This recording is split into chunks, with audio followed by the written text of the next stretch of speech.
Welcome to the Junto Podcast. Super excited to be here with a friend and a neighbor and a sister in Christ, Lupita.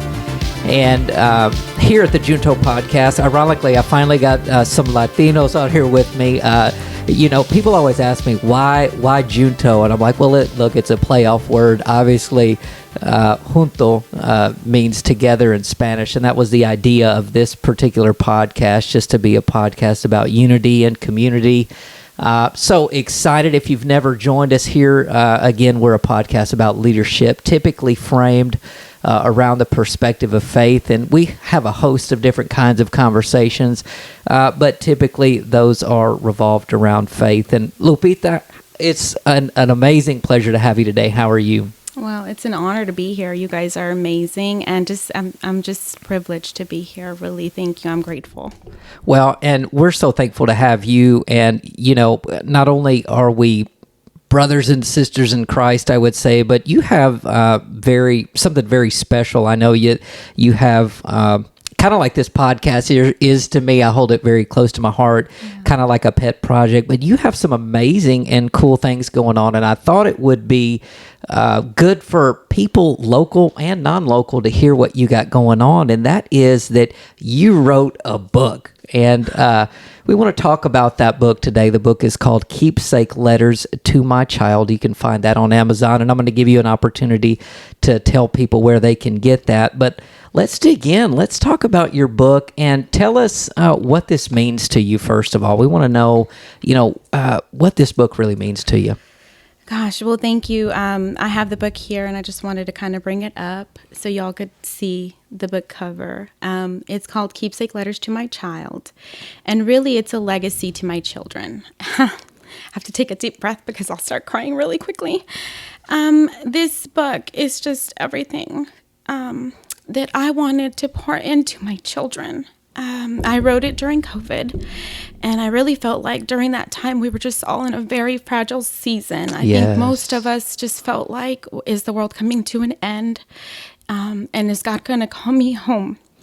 And I had a newborn, and during COVID, he was actually a year old when I wrote the book.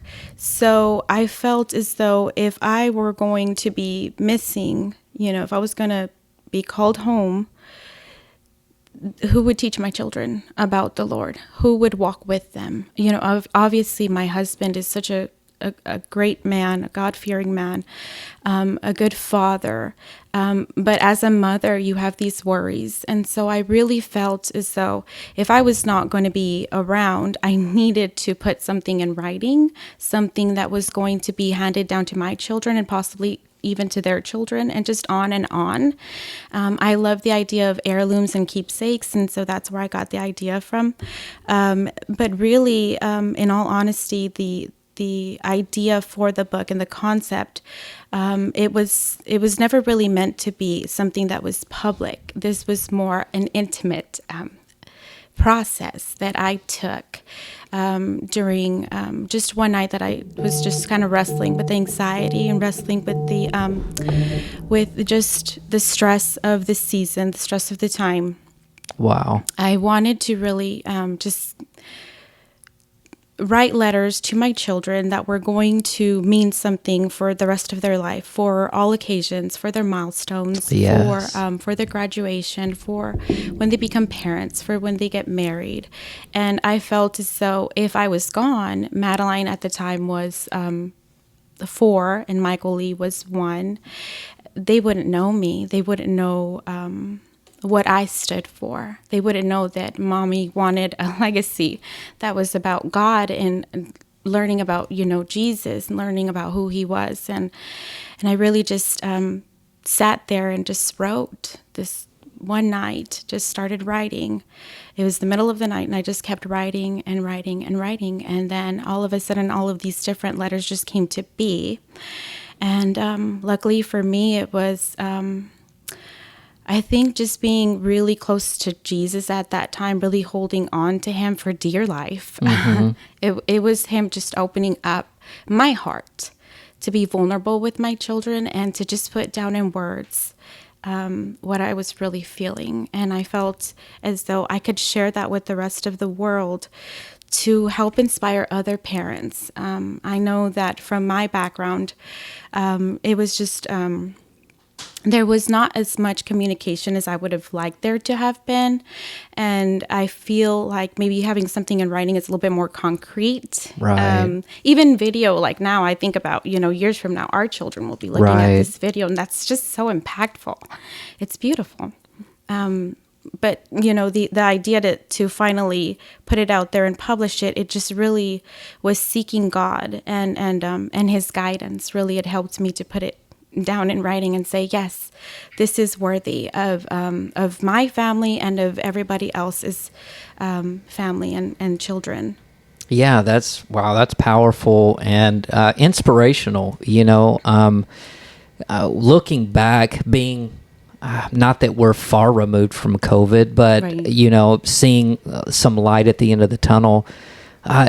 We talk about this in terms of mental health and what we've been through as a people. Man, that was a crazy time. It was. Like the world shut down, and it's a beautiful thing to see that in such time of what we can call uncertainty. I know that in Christ we always have a certain level of certainty, but just in terms of living in the world with everything that was going on, it's so awesome to see a piece of work, a piece of art, and a piece of yourself that was given in such a hard time. And tell me a little bit more about the process. So, I mean, I know you said that you didn't plan on publishing this, but I'm just trying to maybe someone has an idea, or maybe someone's going to listen to this and they don't know how to take those steps. How did it all begin? And you just said you started pouring yourself out onto paper. Right. I wish it was paper. Nowadays it's on computer, right? Yeah, so you're exactly. just like typing and going, Right. I have horrible handwriting. Me too. I mean, I wish I could write as, beautifully, and then maybe I would put some pen to paper, but I just can't. But during the time that that this happened, I was also working on my master's. And it was a lot of work. I was working on my thesis, and it was like 9 months, and it overtook my whole life. I had a newborn, and I signed up for this last thing, the thesis, and I started writing. And so it's academic writing, and it's very it's hard. Yeah, absolutely. And so while I was going through the process of this, that was when the book came to me. So I kind of had it on the back burner for a while because I knew that I only had 9 months to finish my thesis. I knew that I needed to hurry up. And, I'm a little bit of a procrastinator. So, and especially because I knew that this was more of a legacy thing, not so much a work project, something that I was looking to, something that I was seeking to, like, for economic purposes. Although, if God blesses it that way, we are not going to complain. We're not going to turn it down. We're not going to turn God's blessing down, of course right. not. But I think through the process of just taking on this education and just going through courses that really helped me to write, helped me to learn to pour myself into essays, writing, it just kind of helped develop this sense of confidence in my ability to put something down on paper. It didn't matter that, that I was not grammatically correct in everything that I wrote down for my family, for the book, for the purpose of the book. It was more so that they could feel my heart in it.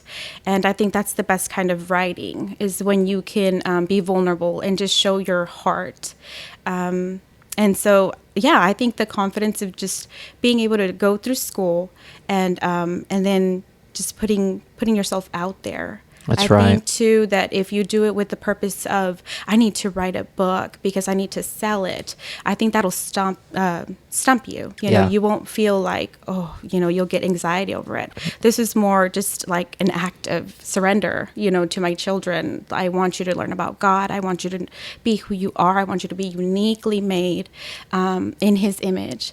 And so just writing that for them, it just provided this sense of security in the book and in the letters that they speak for themselves, Yeah, that's powerful. And what a legacy, not only for your children, but, you're providing an opportunity for others who may buy the book to help instill a legacy in their children. So Right. that's an added blessing into this, because it is, anytime you are led to do a project like this, it is an act of surrender. It's an act of trusting God, and it's an act of faith. And I know what you mean about pursuing things for the right reason, because there is this,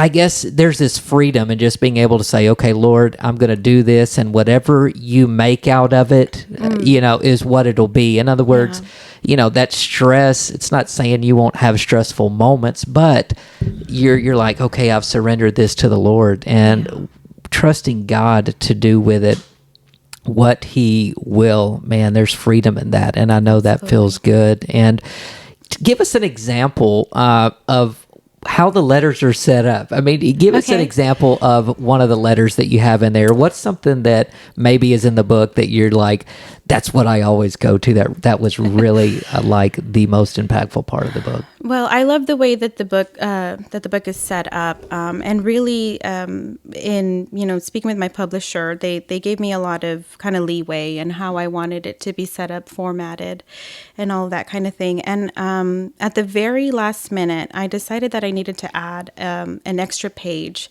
for parents to personalize their own letter. If you wanted to write in the book, you can do that. Or, if you want to write elsewhere, of course, you can do that. But I wanted it to be, one and all kind of book where if you open it up to the first letter, right beside it, you'll have a blank page. And so my letter really, for example, we'll take this one. The very first one is You Belong to God. And so my letter's here, and I'm just here for inspiration. And then you get to personalize your own letter here on this side for your children. And so it goes on the same way for each and every single letter. And there's only awesome. 15 letters in here.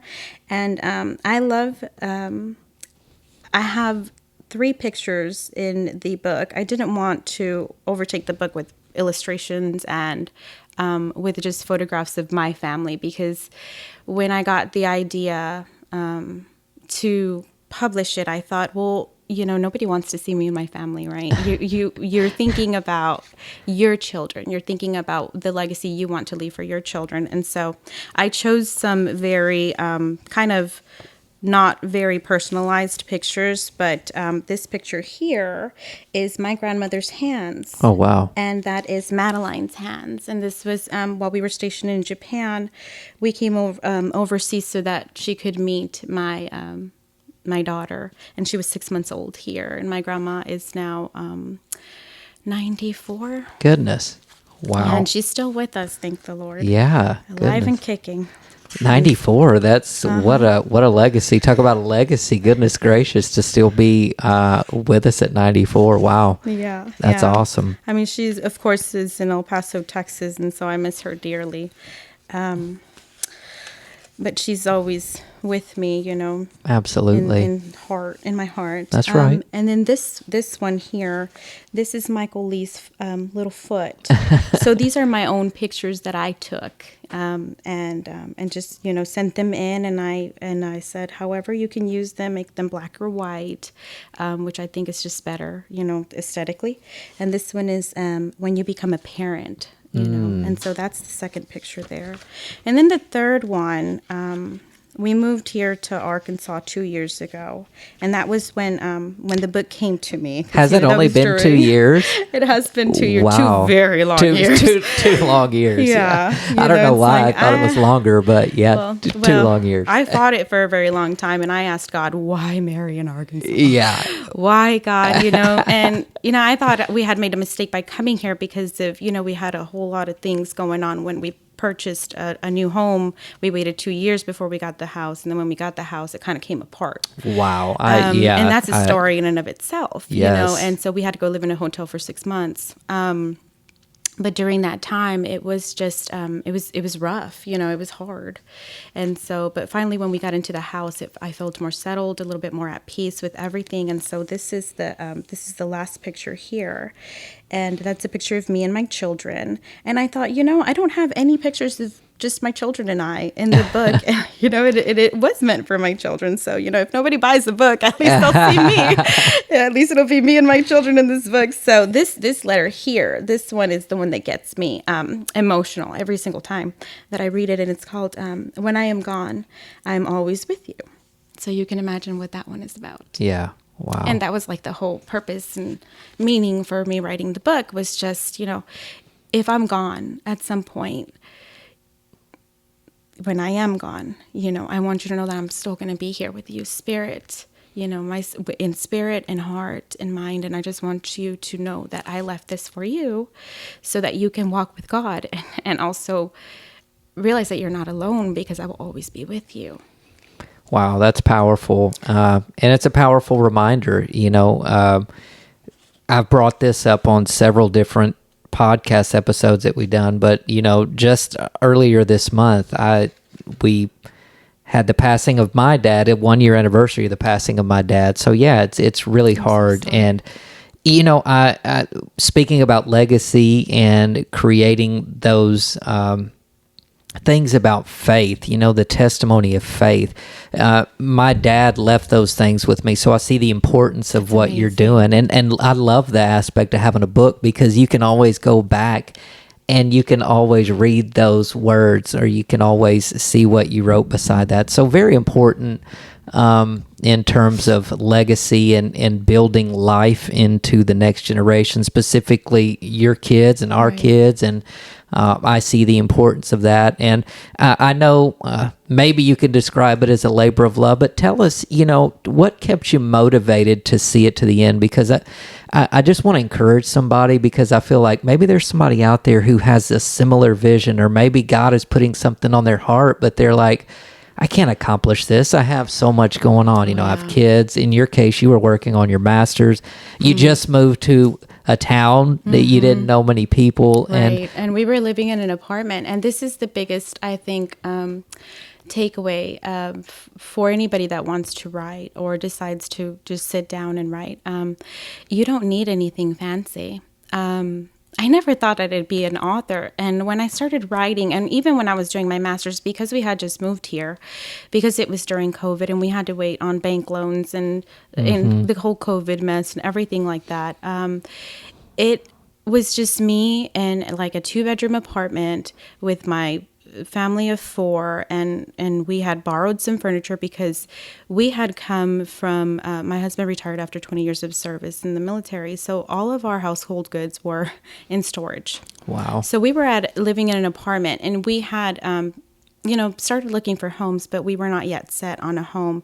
And you don't want everything to be delivered to this apartment because they're only going to deliver it one time after he retired. Wow. So we were basically, I borrowed a table from my mother-in-law and, chairs, tables, sofas. I mean, we had all borrowed stuff, everything, from them. And I was sitting at this table in the kitchen and just writing for my thesis. And then after the idea came for my book, I just kind of had it, on a PDF file there on my desktop. And I would go to it every time that the publisher would come to me and ask me where I was at with it. And I literally would say, I'm sorry, I'm working on my thesis, but, I'm going to do some edits to it, because they would, you send it back and forth. Yeah. And they do edits, and then they'll send you back, and you are only allowed like 3 edits. Oh, wow. And I guess it depends on the publishing company that you're with, and I'm with TBN, and Trilogy published my my book. But it really was them kind of bugging me a little bit to hurry up and finish. Right. Because I was sitting on it for the longest time. I think that it came to me in during COVID. So that was December of 2020, right? At the height of COVID. The end of the year, when we were all wishing that it would just disappear. like as soon Yeah. as, the new year came in. It was fun for like a month being home, everything. But then it was like, okay, wow, That's right. Yeah. And so, but, the next year, I still wasn't done with it. Come December, they were like, well, what's going on? Where are you at with it? Because it's 2021, Wow. December. You got to get on it. And I'm like, oh my gosh, okay, yes. So I finally finished my thesis in April of 2021. So I really kind of came into the book and really focused on it then, but I still wasn't done. And I think in November when they came to me, I was just needing the pictures, just a couple more pictures. And I really wanted to put a picture in every single letter. But, then I thought this is just going to take forever because I've not taken that many pictures. And I don't want to start having to just, put something on there that is meaningless. Right. I want it to really mean something. So I got all my pictures together, sent them in, and then all of a sudden I was talking to my mom and I said, I think I'm done. I think I'm going to send this in and I think it's done. And she says, I think it's a great idea that you are doing this for your children. That's it's right. Beautiful, right?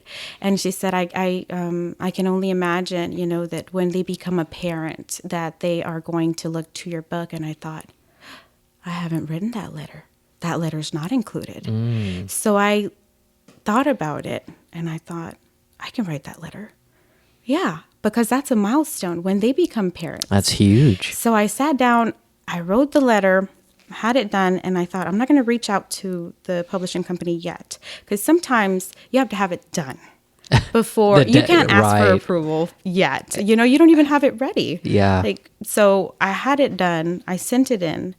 And I said, I'm so sorry. I know we said this was it. But this is a letter that I just had the idea, concept came from my mom. And I really think it's necessary to put that in the book. And if you can't, I understand. But also, I'm willing to pay. Yeah. Just to add that extra letter Exactly. in there. So that's how I ended up with the very last letters, like my mother just putting that in my ear, saying that to me, how my children would benefit from a letter for them for when they become parents. And I hadn't thought about that. I thought I had covered all the bases. But that's what's so special about you being able to personalize your own letters to your children is that I'm only here for inspiration. You can definitely just write whatever comes to mind, whatever your heart desires for your children, write the letter, because they're going to be able to look back and 20, 30, 40, 50 years from now, they might be reading that letter to their children and their children's children. And that is legacy. Well, and ironically, the book is Keepsake Letters to My Child, but your mother had something to do, your mother. So in a way, she has a part of the legacy as well, just with the inspiration to include that. And then the conversations that I'm sure took place between the two of you about the book, and maybe, I don't know the specifics, but maybe it was a bonding time or something that you all could have bonded over, so there's power in that. And I believe in legacy.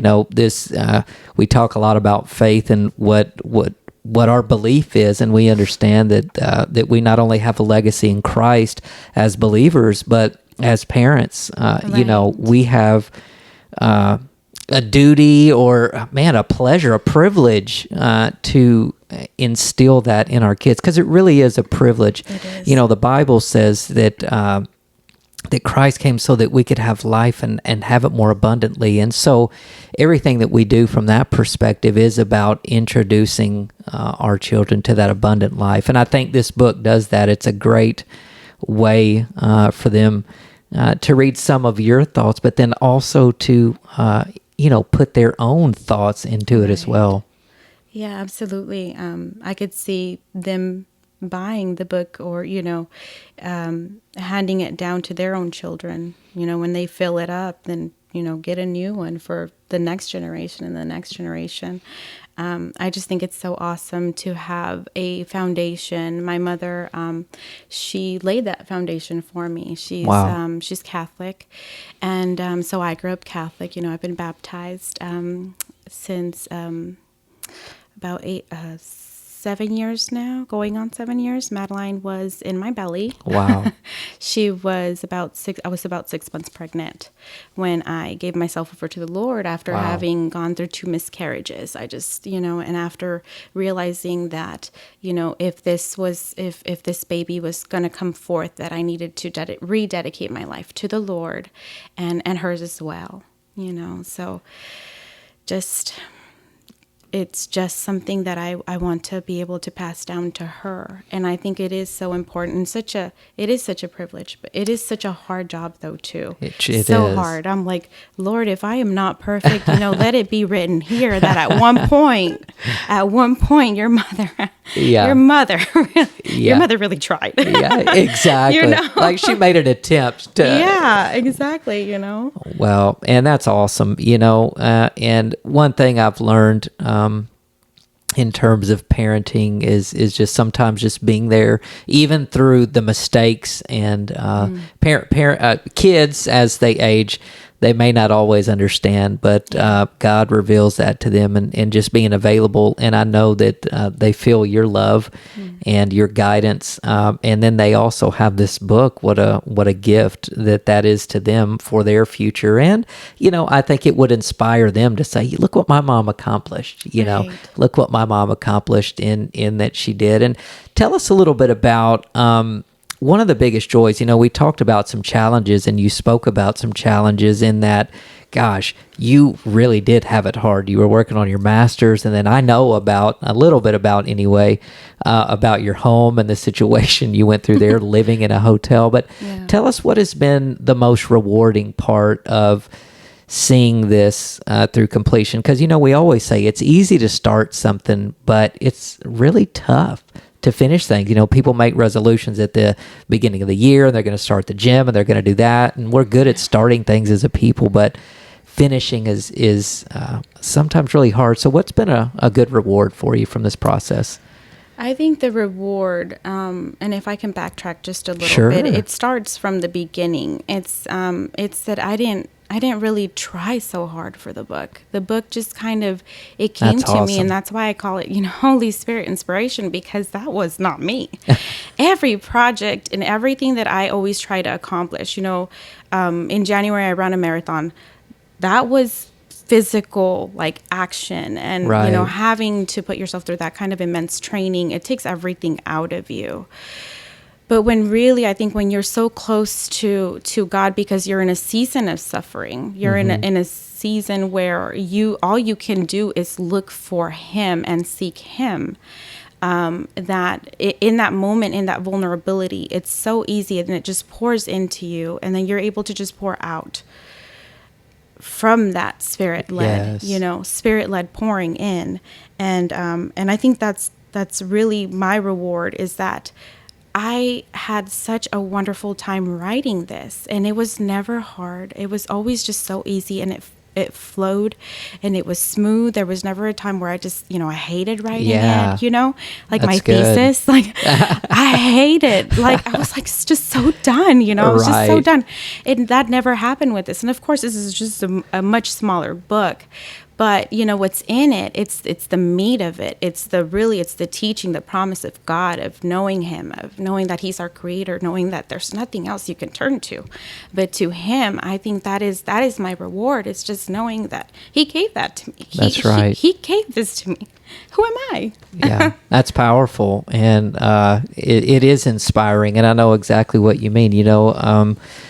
Just having the Holy Spirit lead you and God, guide your writing and, guiding your mind. And I can relate because I'm not a writer in terms of schoolwork and things like that. So Right. I never thought I was a writer either, though.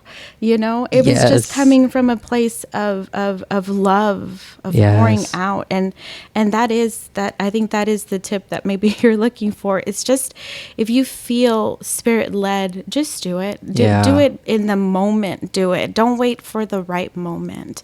If I had waited, it just wouldn't never came out of me. Right. It came out in desperate times. And it's a wonderful reminder of you don't need anything else. You really don't. All you need is just to give yourself over to the Lord and to follow Him. Yeah, that's beautiful. Wow. Super proud of you and excited for your journey. Tell us a little bit about, because you have a book signing. I know you've done a couple of them, but you have one coming up here locally. Tell us the date and time, and if people, if we can get this to people who are local and they can come to that, where can they find you? So, Couples Bible Bookshop is in West Memphis, and Mr. Rick is just a precious, precious soul. He's been running it for over 46 years. And I mean, can you imagine just the kind of service for the community? Yeah, he sells Bibles, it's and he's amazing. got so many resources, and he's just full of knowledge, you know. And so after I came back from Boston, I also got my master's in May. I came back from Boston, and a friend of mine connected me with Mr. Rick Couples, and he wanted to get to know me. You know, he had never heard about me or anything. Obviously, I'm not from the area, so I went in. I brought my book in with me, and I got to sit and chat with him, and he just said, "Yeah, I'm on board," and I was like, "Wow." Easier than I thought, because small towns, it's kind of hard to get in sometimes. And Right. and he was just so loving and so accepting. And so we talked about it. And so November the 5th, from 10 a.m. to 12 noon will be the book signing at Couples Bible Bookshop in West Memphis. And I'm excited about it, and I hope that you all will come out and support him and support me. Yeah. That's exciting. A book signing, get to sign some books. Hopefully, you'll stop by and get a copy, or if you've already purchased one, take it by and let Lupita sign it and put her little signature on there. And I think it'll be a great time. And we're thankful for Rick and the Couples Bible Bookstore and just the dedication that they've had in our community for all these years. Absolutely. So that's exciting news. Exciting news. Thank you. So what would you say, I guess in closing, I know we've talked about a lot of things, but if there's a vision or if there's a word of encouragement or if there's advice that you could give somebody, and I know you've already said a lot of really good things and you've talked about trusting the Lord in the suffering, but if there's one thing that has stood out to you, not only during this process, but in life, maybe it's a rule that you live by, what would that be to tell others? Well, I live by, obviously, my walk with God, but I also live with just higher standards for myself. I hold myself to a higher standard of integrity, of just living, day by day, growing. So personal development is huge. That's awesome. It is something that I started about 10 years ago, maybe 12 now, and it really transformed my life because I didn't have a great upbringing. I came from nothing, really, and I wanted to. I wanted change. I saw everybody else having great lives, and I just wasn't, and I wondered why. What I know, I know about God, but who is this God? And so after just some years of suffering, I finally came to the basically just to surrender and just to ask for his help. And I said, if you're really out there, like, I need your help because I'm not walking in the light. And so he did. Wow. And it wasn't like, like I was baptized or anything. It was just a moment of solitude, of desperation, of reaching and calling out to him.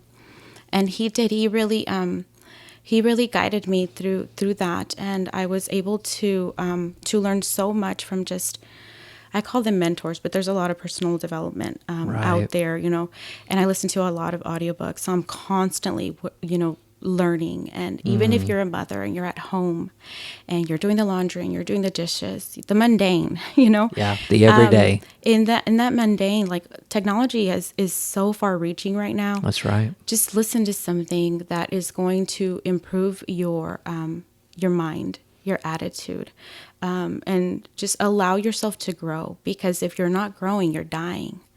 And I really believe that we have it in us to just become like, butterflies in every single season.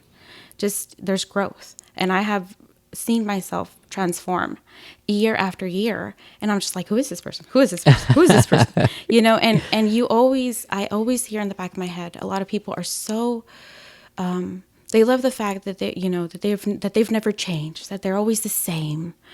You'll never get something different out of me. I'm always the same. I stay constant, and that's wonderful. And I think that's wrong. I think it's wonderful if you are loyal, if you're a good friend, if you're a good father, if you're a good communicator. But we all have room to improve. So wherever that is, find that room for improvement that okay, well, I might be a little bit too negative. Or even if it's about physical fitness, I'm all about that. It's like you're never going to be completely perfect, but just work on something that really needs help. And you'll be able to better yourself and help yourself. And from feeling better, you'll be able to pour into others, because when you're lacking, there's nothing to give. That's right. So personal growth, personal development has been huge for me. Yeah. And we say that all the time. You can't give something you don't have, or you can't, pour into others when your cup is empty. A lot of different analogies, but you're 100% right. And I agree. I read a lot of things on leadership and growth, and it is, there's so much good out there. And, I'm excited at what God is doing in your life. It sounds like you've had quite the journey, and that God has really revealed some things. And that's one thing I love about this walk with God, is just when you think you got it figured out, God will reveal something new, not only about himself, but also about you as his child. And that's amazing. And I love what you said too about it's okay in some areas to stay the same, but in terms of evolving and growth, it is a process, and we should be striving towards bettering ourselves. And really, that's one of the big things about this podcast. We say leadership, faith, and community. That's the subheading of this. And we believe here, obviously, in the power of what God can do, but also in the power of community, in the power of prayer, and in the power of getting connected to people. And like you said, listening to those resources, learning from mentors and people who have, obviously they're bearing fruit in their lives. Yes. You know what I mean? Like you can see it evident. Exactly. So find that someone in your life. Maybe you have a mentor that's here local. Maybe you've got somebody that's pouring into your life. But if you don't, we encourage you, just like Lupita said, you cut in the yard, you mow on the grass, listen to something that's going to uplift you, that's going to speak into the parts of your life where need work. And I got to tell you, that in and of itself is a process. A lot of times we can realize that we are lacking in an area, but taking steps to do that is an entirely different story, because you can recognize it, but taking action. What is something you've done or something that's worked for you just to help you take action, even in terms of physical fitness? We try to stay active too with that. So what keeps you motivated, or what's something you've done that might work for somebody else? Really, I think it's just life is too short. Life is too short, and I want to be able to experience all of it with my children. I set huge goals for myself, big goals. And I know that through God and with God, I can accomplish those things. And if it's something that is not meant for me, then that door won't open. And so I don't even question things anymore. I just kind of seek his guidance, and I say, well, that's what I want, God, so, let's walk through that door together. And if he doesn't open it, because several times he hasn't, and I think a lot of times, this goes back to, just teaching moments and learning. There's pruning, there's seasons of pruning. Absolutely. When that door doesn't open, or that opportunity doesn't come your way, or you're in a season of suffering and of change and transition, like we just have been here for the past 2 years. I feel like it's just been such a huge transition coming out of the military and not having that military community anymore. Right. Finding another community which has welcomed us, and it's so beautiful. But in that midst, of not having, that's where the pruning begins. That's where, because you are so alone, then you start to seek God, and then he shows you what needs to change, what needs pruning, what can you do better, how can you be better. I've learned so much in this season that being vulnerable and just being honest, being open to new whatever that new is, Right. will really expand my world. And if I'm willing to want to set these big goals and see the whole world, in such a short amount of years, because that's why I strive for so much. It's because I realize we only have, at best, 100 years. If you're lucky, 100 years, or if you're blessed, and if you're mobile, if you're mobile, physically able, that you just do all those things that you really want to do, because the world is such a huge place, and to just not be able to experience the greatness that God has created, it scares me a little bit. To be on my deathbed and be like, well, I could have done this, but I didn't. And what held you back? Right. What everybody else was thinking or what everybody else was saying. Exactly. You gotta let that go. Gotta let it go. Let God walk with you, and you walk with God, and He'll open doors and He'll show you.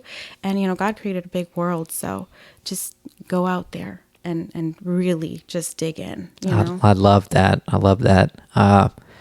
Fantastic conversation, Lupita. We're excited about your book. We're excited about your book signing coming up on November the 6th at Couples. If you're local, be sure, and the 5th, November the 5th, at Couples. And so be sure and stop by. And that's from 10 to 12? Yes. Okay, awesome. Any parting words, anything? We are delighted about your story, and I hope that you were inspired by that. We know that this book came through a crazy season for all of us, but man, what a beautiful piece of art, and what a legacy you've been able to leave for your family and for anyone who reads this book. Parting words, I think just what I have to remind myself daily is that you are worthy. Boom. You're worthy. God created you.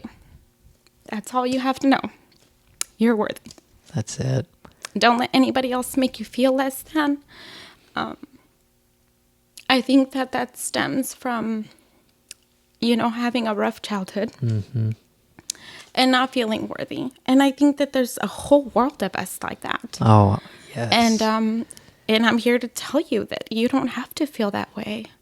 Just allow for God to just come to you and speak to you, and allow for Him to just love you, because that's the biggest thing, is like not having that relationship with God will really hold you back from feeling loved, from feeling appreciated from the rest of the world. I think when you know that God created you to be here in this moment, in this time, then you have a purpose. Then you were placed here just because He loved you enough to create you. So you're worthy. Just like that. You don't have to prove yourself. Wow. Fantastic parting words, and so true. If you're struggling with worth or identity, you heard it right here. And I know so many people feel exactly like that. And what a beautiful reminder that in Christ, just because we're who we are, and God says that we're His, that alone makes us worthy. And what a beautiful, beautiful reminder. We appreciate you being here with us today. We hope that you were encouraged by this. We thank you for tuning in to the Junto Podcast, and we encourage you to check out this book. We'll put in the description all the places that you can find it. And again, Lupita, we thank you for joining us today. I thank you both. You guys are doing an amazing job for your community. Well, we really appreciate it. Thank you for having me. Absolutely. Take care.